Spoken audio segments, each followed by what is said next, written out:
Hello everyone.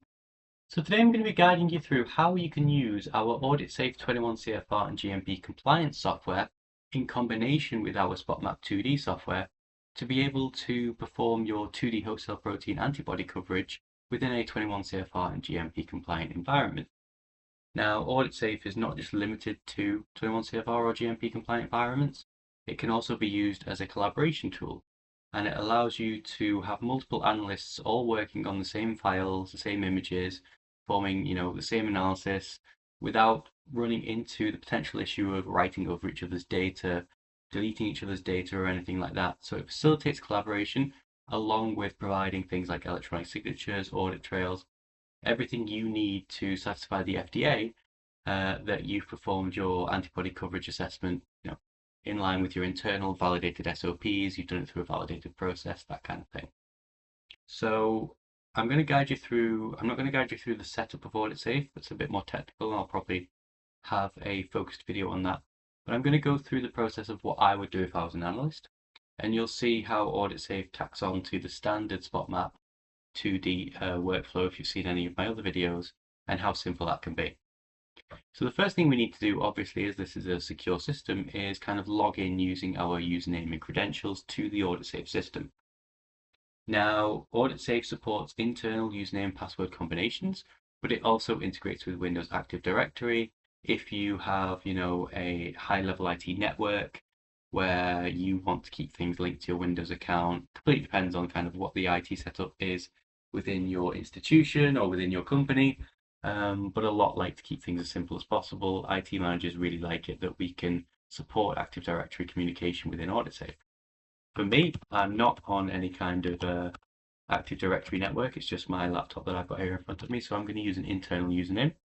And I'm going to call myself, I'm going to be Analyst 1. So the role I'm playing here is simple bench analyst. We've performed the experiment, we've scanned some images in. It's now my turn to do the analysis and get an antibody coverage score. So I'm going to log in.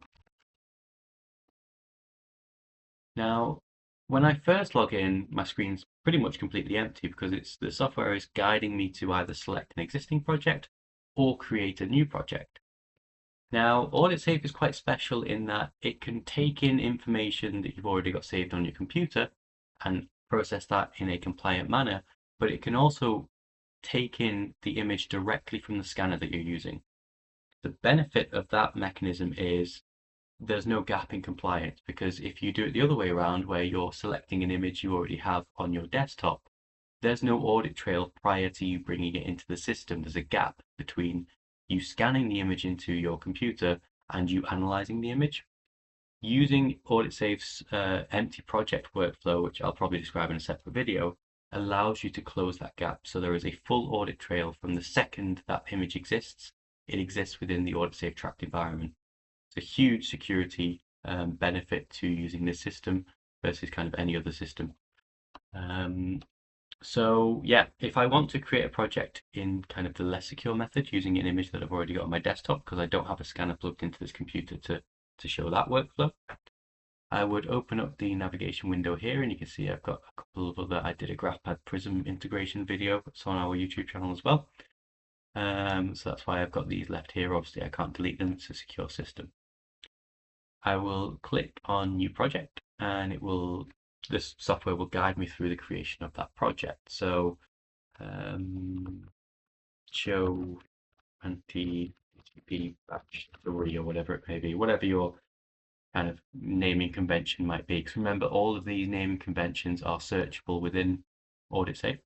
So if you have a standardized naming convention, you want to keep all your projects together, just name it that, and you'll be able to search for, say, an antibody batch number or an antibody name within AuditSafe, and it will bring up all of the projects in which that antibody was used. I can add any notes that I want to include here. And within AuditSafe, there are multiple opportunities to add notes to actions that you're performing.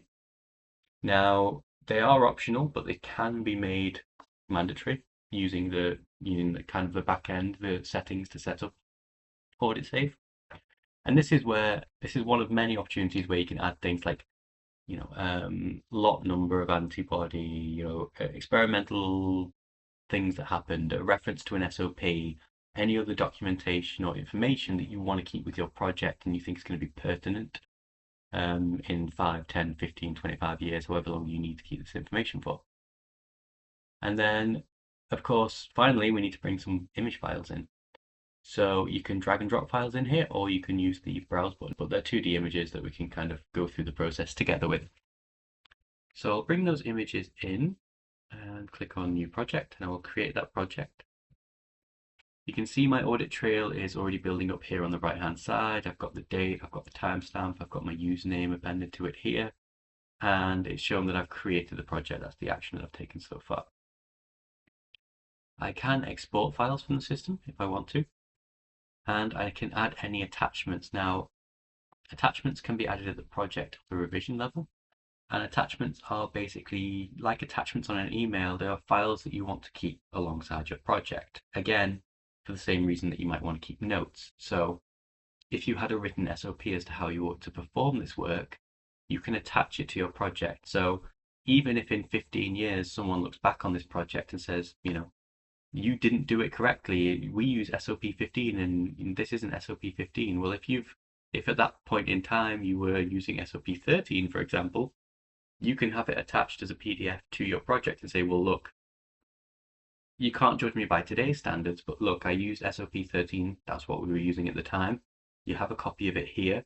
You can see that the project was analyzed per the SOP at the time, but time has moved on. So it's really good to keep all of your records together along with your project to be able to protect yourself like that, and to be able to have a full dossier of information paperless with your project, rather than try and match up digital files with paper records 10, 15 years from now. So if I want to do some analysis on this image, well, the first thing I would do is check out the project, which means I get a local copy of it that I can work on. And you can see underneath here, I've got my SpotMap buttons. So I've got the option to analyze these images within SpotMap, to view these images within the SpotMap application, and to calibrate these images if I wanted to perform calibration. So I've not got any calibration information to perform, so I'm just going to go straight through with the analysis. So you can see here what's happened is it's launched pretty much the same version of SpotMap that you'll see within the other tutorial videos that I've got, and it's already inserted the 2 images that I included as part of my project file. And now from here, the workflow is pretty much the same as you'll see in my other videos about SpotMap 2D of, analyzing, detecting your spots, getting your settings right, getting your alignment correct, and kind of marking on your images where spots are present, absent, and using the SpotMap to, compare the 2 images together. So your images might be 2D dyes, 2D dive images. It might be a classic silver stain gel and a Western blot where you need the alignment to overcome any slight difference in the running of those 2D gels. So yeah, I'll run through the workflow now. I'm going to do it pretty quickly because I'm more interested in showing you the collaboration and the GMP and 21 CFR compliant features rather than I am the workflow, because I've got other videos that go into more depth on that. So I'll come through and I'm in my role as an analyst. I'm following whatever SOP we've got validated on site. I'm going to use whatever settings might have been part of the validated process on site, and I'm going to detect my spots. So let's come through and run a spot detection. And remember, I'm just going to go through this very quickly because this is not kind of the focal point of this video. So you can see here, based on the settings that I've got, these are the spots that I've detected on my primary image. So maybe my 2D gel, maybe my, maybe an internal standard, maybe my total protein stain. What do you want your 100% to be reflective of? And then of course I can come through to my alignment, decide which image I want to align to my main image. So my main image here, I'm going to call image A, this image on the left hand side. So I'm going to align B to A. I'm just going to go through and use the automatic alignment here. Again, I've got separate videos on alignment and how to verify that and perform that manually. So now I've got the alignment data, I can start building up my coverage. So my coverage target I'm going to have is image A. That's going to be my silver stain, my total protein stain. That's, 100% of my host cell proteome, all of the host cell proteins that I would expect to be picked up by my ELISA antibody, my anti-host cell protein antibody. And then I can start coming in and I can mark them as present or absent on my secondary image. I can use spot detection to do this, so I'll include only new spots, and maybe I'll set the peak sensitivity up just so it'll find me some new spots on this image versus this image. You'll see that we automatically get a coverage score right away here. And that's because when using the spot detection with these different settings, with these increased sensitivity, it's found more spots on image B for me. And those new spots it's found on image B, it knows weren't on image A from the last spot detection, so it's automatically marked them as present. So it saved me a huge job of finding the spots, going through and marking them as present, and it's just boom, giving me a coverage very quickly there. It may require manual tweaking, but I've started right away with the coverage, and from there I can start to build up the picture of getting a ballpark figure of what my coverage would be for this antibody. Again, super rough. There's a lot of manual steps that could be taken here to optimize this, but again, there are other videos to teach you how to use SpotMap. This is to teach you how to use SpotMap in a compliant manner. So I'm going to say that's the end of my analysis. My analysis is finished. I've got my coverage score. I've performed it in my duty as an analyst to the required SOP.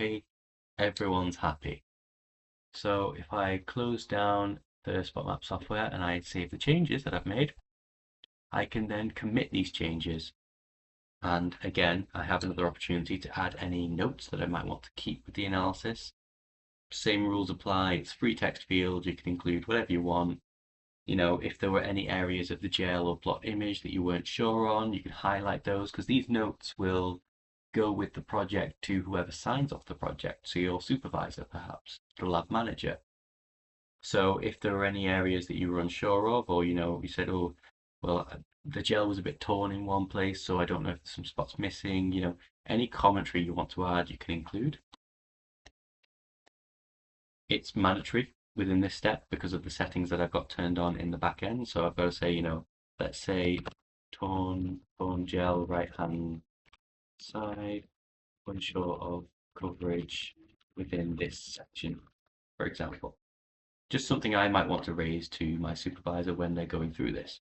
But I'll show you, what their kind of process would be to validate the work that I've done. So you'll see that they would have a chance to see the project anyway. So I'm going to say my job as an analyst is done. It's time to go to my boss, the lab supervisor, to decide whether they want to sign it off or not. So you can see we've still got all of the audit trails, all of the tracking for the project that we performed. I'm going to send it for sign off, and again, an opportunity to add any notes that I want to send to my supervisor for them to consider when looking at this project to see if it is ready for sign off, if it is complete. Click OK.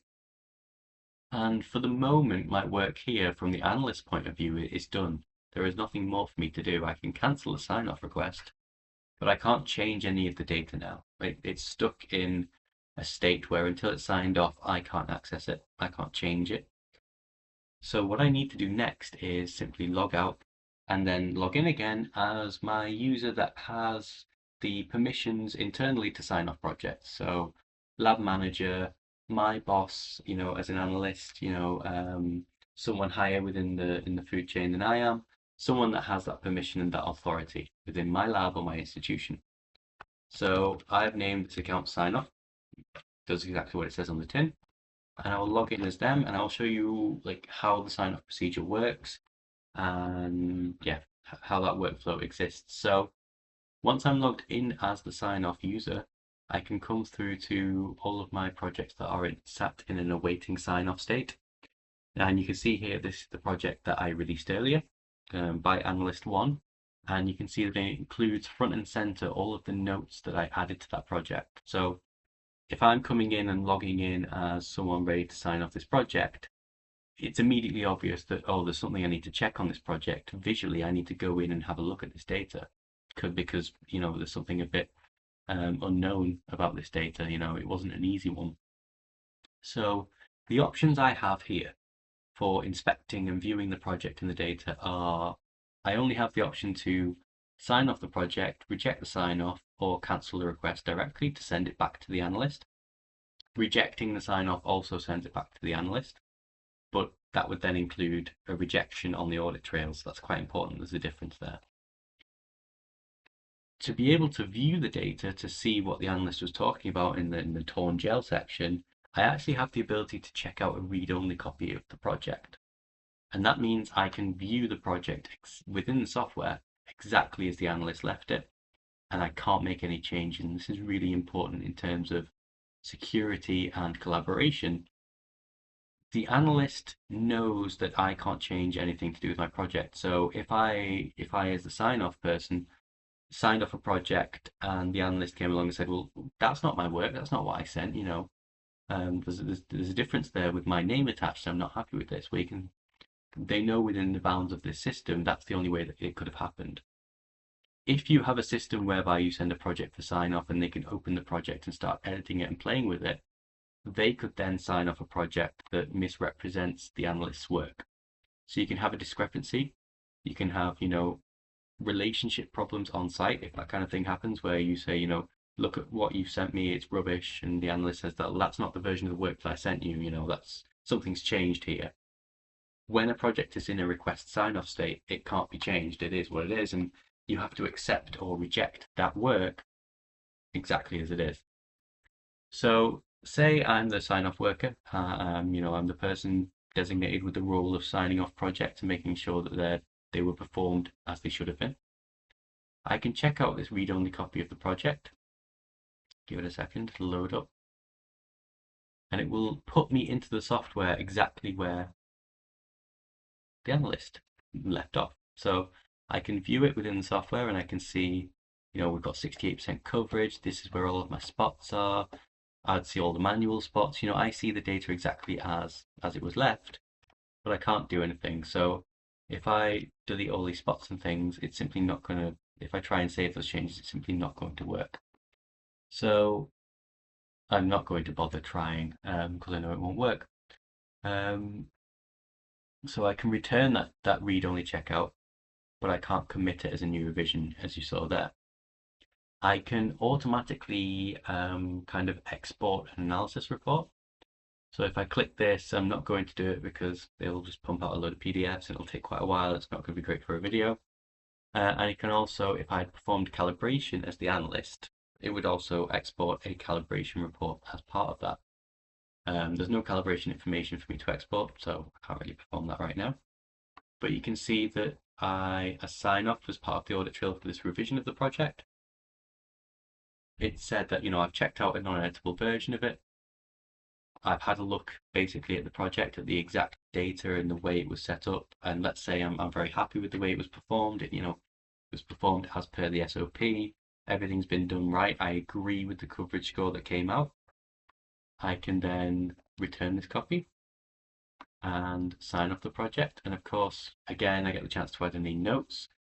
Notes are required at this stage, and it's really good to have them be mandatory at this stage, so you can be certain that whoever has viewed the project, as long as they enter relevant notes to the project, you can be pretty secure that they have actually viewed the data, rather than just kind of waved it through and clicked sign off, entered their password, and just not really looked at the data or inspected it. So it's for the site's protection, and it's for the person signing off the project's protection to be able to fill this in and say, I agree, dodgy right-hand side shouldn't significantly affect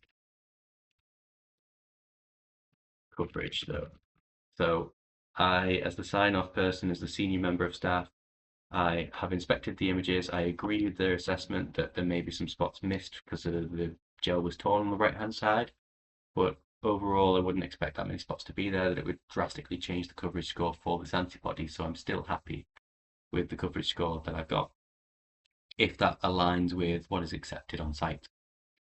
Then of course I come through and add my password to make sure that I am sat behind the keyboard. I am, the person that is responsible for sign off, and it's not just someone that has stolen my user credentials or logged in or kind of I, as the sign-off user, have walked away from my computer and someone's come onto my username before the timeout and started signing off projects. So there's another layer of protection and security there. And then from there, the project, you can see it's got this tick. It's put into a signed off status, which from our point of view is kind of the end of a project. That's, this shouldn't be opened again. This work should be done. It's archived, it's stored within the system. It's securely stored with its audit trail and all of its notes and all of its attachments built along with it, but it shouldn't need to be opened again. Now, we do have a lock functionality, which is kind of a soft sign-off where a project can be put in a locked state, but it's designed that someone will come back to it at some point, and that person would have to have the permissions to access locked projects. But signed-off projects are designed to be completely finished and never need to be revisited again. But if they are revisited again, you do get the option of viewing them in a read-only format. So you can check out a read-only format. You can check out a read-only copy of the project, go through the data, remind yourself how that's performed. Oh yeah, we did it this way and we used this SOP at the time, things like that. So one thing I haven't mentioned is kind of the collaboration aspect. So when I've got these projects checked out, say if I was checking out a project as Analyst 1, I am the only person that can access it, but when I check it back in, anyone else that has the ability to check out projects can check it out, so they can check out revision 2. Their work is performed under their name. They can commit it, and I can check out as Analyst 1 revision 3. So we completely facilitate multiple people working on the same files and to build up the same project. Everything's attributed to the user that performs the work, and only one user can check out the files at once to get around potential collisions of, what if user 1 and user 2 both save the file at the same time, which one gets committed to the system.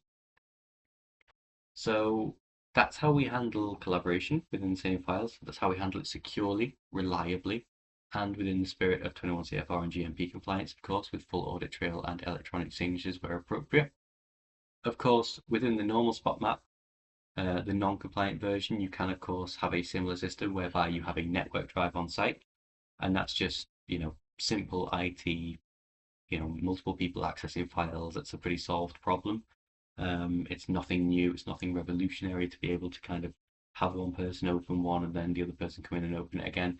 But what I'm talking about here is in the context of, a tracked system where you have, a tracked workflow and you can prevent files from being overwritten on top of each other and arguments about who did what when as part of a project.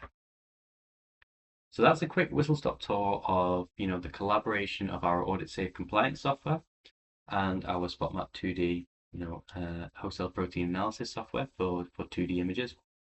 If you'd like any further information, please check out our website, or if you would like a free trial of either piece of software, please check out the links in the description below or get in contact with us with our website and we can talk through your project, your workflow, and hopefully get you a really nice piece of software that's going to automate, speed up, and reduce interoperator variability as part of your work.